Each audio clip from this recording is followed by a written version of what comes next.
অন্ধকার কবরে যেদিন আমার বিদায় ঘন্টা বাড়ি পড়বে, আল্লাহ তাআলার অর্ডারে আজরাইল যখন আমার জীবনটা নিয়ে যাবে, জানাজা কমপ্লিট করে যখন আমাকে কবরের দেশে নিয়ে যাবে, ওই কবরের মধ্যে আমাকে যখন মাটি দিয়ে পাড়ায় আর রেখে সবাই চলে যাবে, ওই কবরে দুইজন ফেরেশতা যখন আসবে প্রশ্ন করার জন্য, এক নাম্বার প্রশ্ন রবের পরিচয় দাও, দুই নাম্বার প্রশ্ন তুমি ধর্মের পরিচয় দাও, তিন নাম্বার প্রশ্ন তুমি রাহমাতুল লিল আলামিনের সম্পর্কের পরিচয় দাও।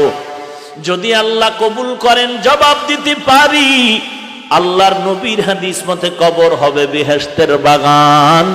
তখন আমার জন্য জান্নাতের ঘেরান আমি কবরে পেতে থাকব।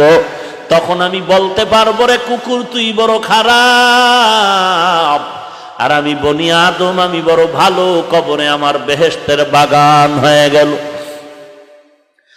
আর যদি আল্লাহ না করুন এই কবরের হালাত বিপরীত হয়, প্রশ্নের জবাব যদি আমি দিতে না পারি, সাথে সাথে আল্লাহর ওয়াদার হয়ে যাবে কবর জাহান্নামের গর্ত।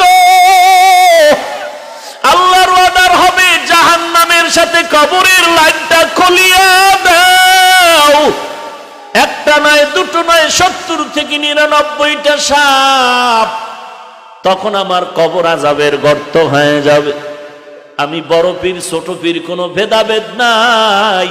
তখন আমি তোমাকে বলতে পারবো, কুকুর তুমি অনেক ভালো, আমি অনেক খারাপ, কারণ তোমার জাহান্নাম নাই, আমি আব্দুল কাদের জিলানীর জাহান্নাম। আল্লাহর ওলি এই কথা বলিয়া দুনিয়ার মানুষের বয়ান করে শোনায়া গেলেন, এ দুনিয়ার মানুষ, মরণের পরে কবরে গিয়া নাজাত পাওয়ার আগ পর্যন্ত নিজেকে কুকুরের থেকে ভালো মনে করিও না। এরে নবীর উম্মতের দল, কিসের দুনিয়ার পাগল?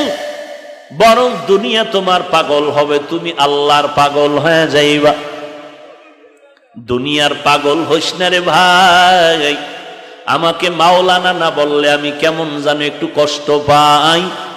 আমাকে আন্তর্জাতিক বক্তা না বললে আমার মনটা যেমন বেজার হয়ে যায়। আমাকে বড় হুজুর, প্রিন্সিপাল, মুহাদ্দিস, মুফতি সাহেব না বললে কষ্ট আসে। এরে বাবা, তোমার মুফতি আর মুহাদ্দিসগিরির কি দাম যদি কবরে গেলে আযাব হয়?